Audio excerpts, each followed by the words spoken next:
Welcome to the Real Life Podcasts with your hosts, leadership and personal growth author and speaker John C. Donahue and licensed psychotherapist Lou Carfisi. The Real Life Podcast is your weekly dose of motivation, encouragement, and direction to help you live your life at the highest level. Hello, everybody, and welcome to the Real Life Podcast. My name is John. Joining me, as always, is the lovely and talented Mr. Lou Carfisi. How you doing today, pal? I'm doing great, John. You doing all right? I'm doing okay. We've tried a couple takes now, and I think I've got this one down pat, so we're good to go. Cool. Before we get into our topic, Lou, why don't you tell everybody a little bit about you and what you do? Well, my name is Lou Carfisi, and I am a licensed psychotherapist in the state of Georgia. And what I do for a living is I do see people 3 days a week, and I do this 4 days a week with my good friend John. And that's pretty much wraps it up. We're here to help you. All right. And I come to you from johncdonahue.com. I leadership, business, time management, but also dealing with relationships and personal development. I talk about all those issues over on johncdonahue.com, John C. Donahue on Facebook and Twitter. And we do a lot of writing. You and I, Lou, write together. I've done some things separately.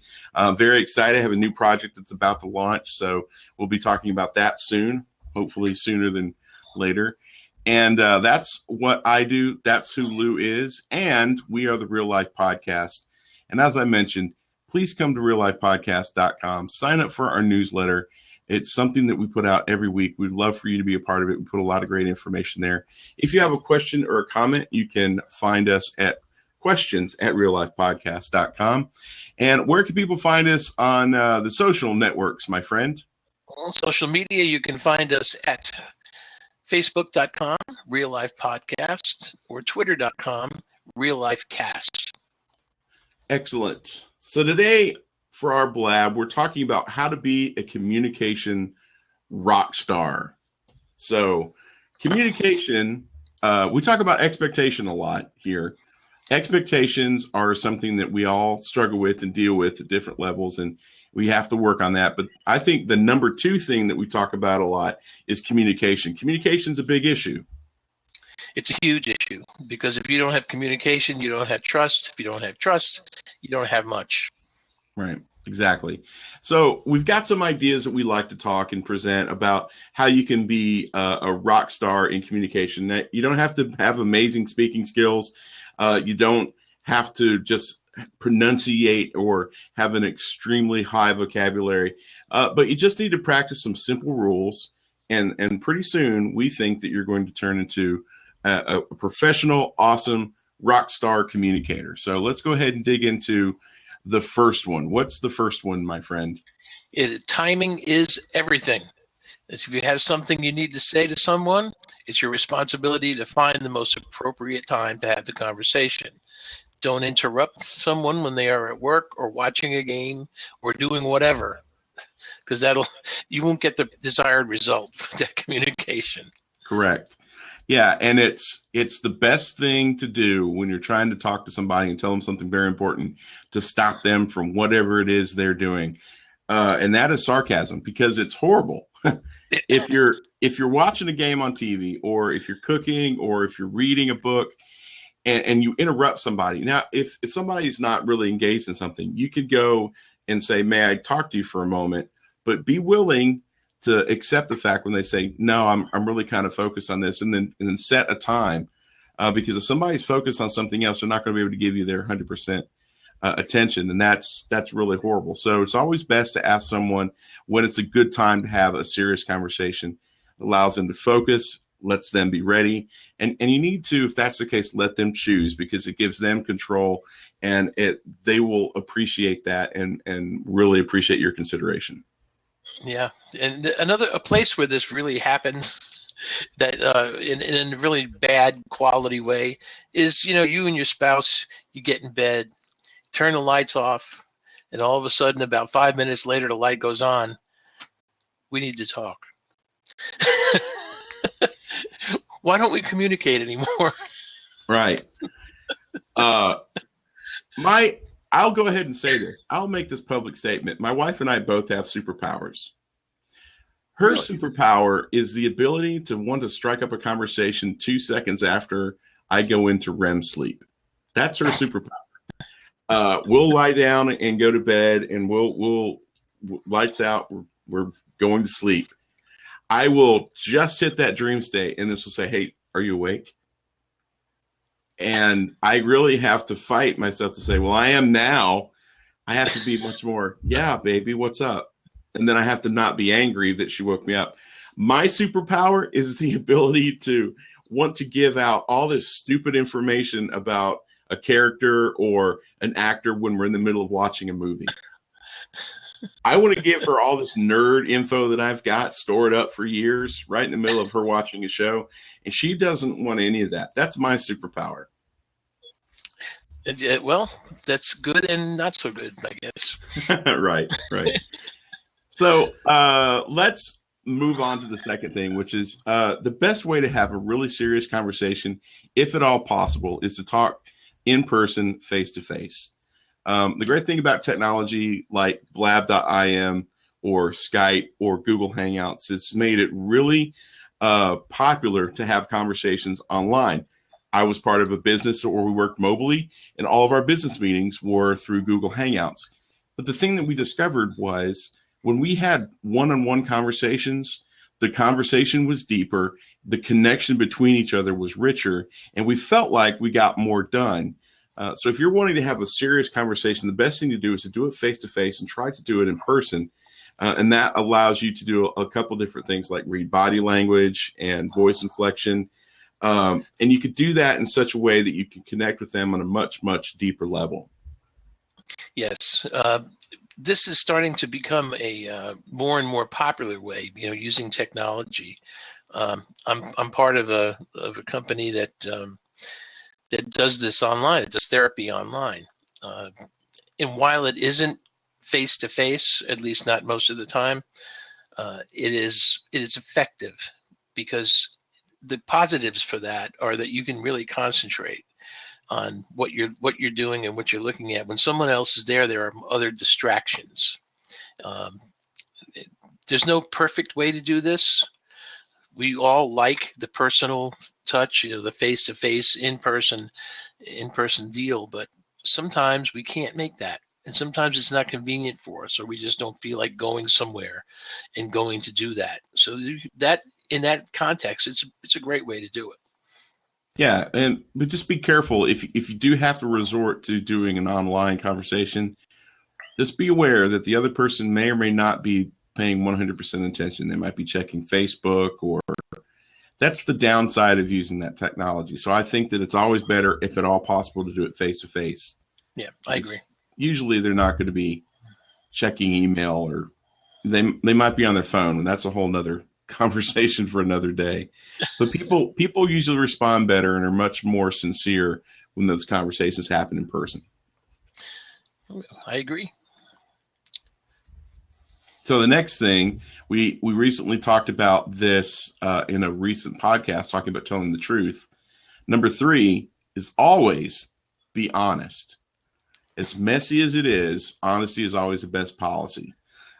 Even simple white lies will have the potential to backfire on you.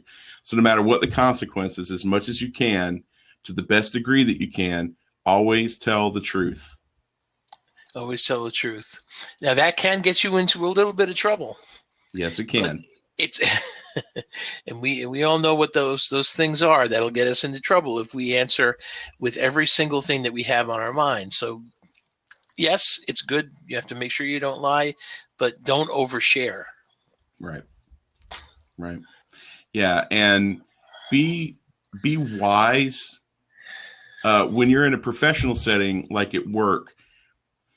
Unfortunately, the reality is there's office politics. So you can't always speak 100% transparently accurate truth. Sometimes you have to keep some things close to the vest just to protect yourself. I understand that. But what we're talking about is just being honest. Give your honest opinion. You might not have to give your honest opinion in such a way that'll hurt the other person, but give your honest opinion. If you don't think it's a good idea, I'm not so sure that's a great idea. Maybe there's some ways that we can look at it again. good work, but let's try to work on that a little bit more. But I believe the only way that we can truly build lasting relationships and grow as communicators is to just simply be as transparent as you humanly can. But like Lou said, be very cautious, because transparency does not mean that you're completely open about every little nook and cranny of your personal life. Sure. And you don't need to give every idea or thought or feeling a voice. That's right. So how are you doing today, Lou? Oh, well, I'm okay, but I have this jock itch. You don't want to share. Yes. That is not good communication skills. That is TMI communication. That's too much. That's right. But say, how you doing today? I'm good. I've got a little thing that I'm dealing with, but overall, I'm really good. Yeah. And that gives the person an opportunity to understand that if you're not acting normal as you normally would, there's probably a reason for that. And it might also cut you a little slack if there's a situation that crops up. That's right. If you are being yourself, then you are never more attractive than at that point. Right. When you try to put this straw man in front of you and hide behind that persona, it never works good for you, and you're not going to be able to communicate properly if you try to do that. Just be who you are. Say what's on your mind, and if you hold no animosity toward the person, then you're going to be fine. Right. What's the last thing on the list, my friend? Keep it simple. Okay, this is vital. So before you speak, you must discern what is important and what isn't. Not every detail of a situation is always pertinent to the conversation. Keep focus on topic. Otherwise, you'll start making people snore, because that happens. Let the person you were talking to ask for more details if they really want to know. Right. I don't want to make a blanket statement, because I don't think it's just a female or a male deal.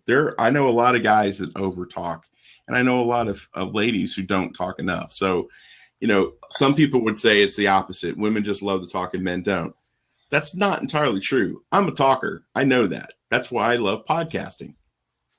So I have to make sure that when I'm opening my mouth, that the things that I say are pertinent. Now, I could go down rabbit trails as much as the next person, but especially in the sense that I'm trying to communicate through a podcast or writing a blog post or having a conversation with somebody, I have to focus on the pertinent facts and keep it concise. Because like Lou said, nobody wants to sit through somebody trying to tell them 400,000 points of a very simple process that could have been explained in 2 minutes. Yeah. I have a pet peeve on that too.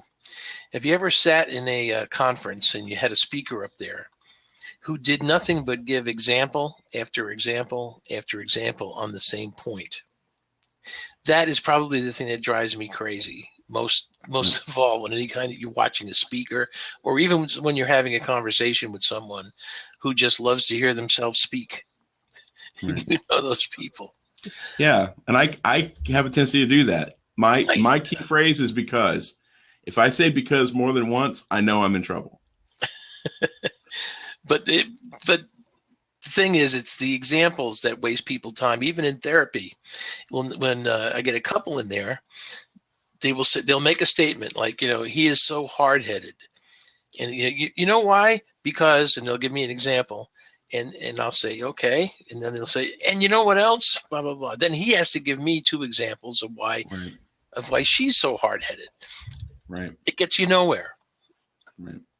And, when we're talking about communication, obviously the first thing that we're thinking of is one-on-one conversations. That's kind of the way that we frame this conversation. But the other thing too is in the professional world, and, when I say that, I'm also talking about nonprofits, for-profits, that kind of thing. We have to give presentations quite often.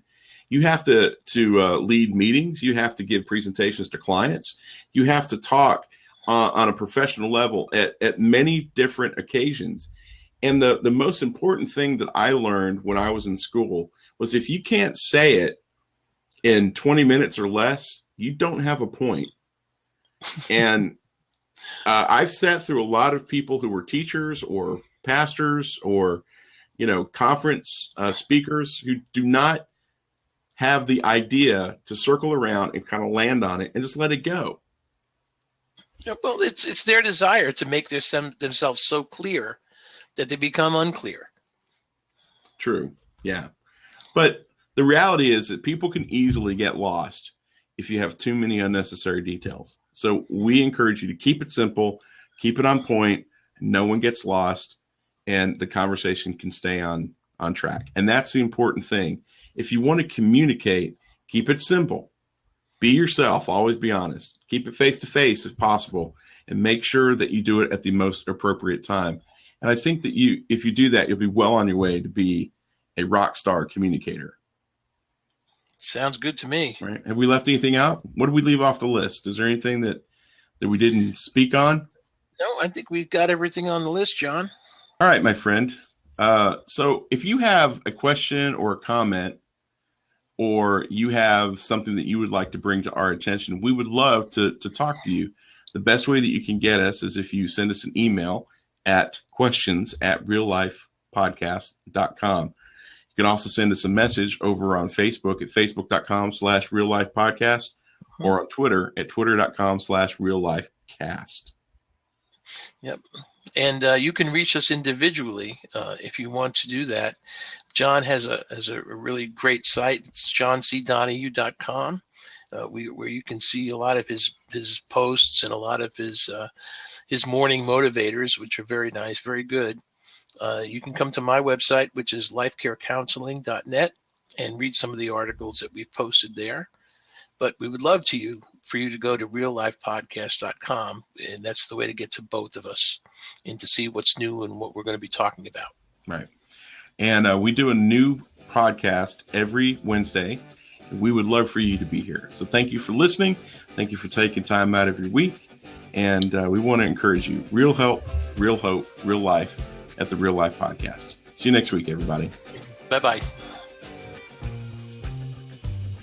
Thank you for listening to the Real Life Podcast. Find out more information and sign up for the Real Life Podcast newsletter at reallifepodcast.com. You can also learn more about our hosts, Lou Carfisi at lifecarecounseling.net and John Donahue at johncdonahue.com. And remember, live your life to the fullest. And as always, we want to encourage you to choose to be awesome, because when you choose to be awesome, you will be. Have a great week, everyone.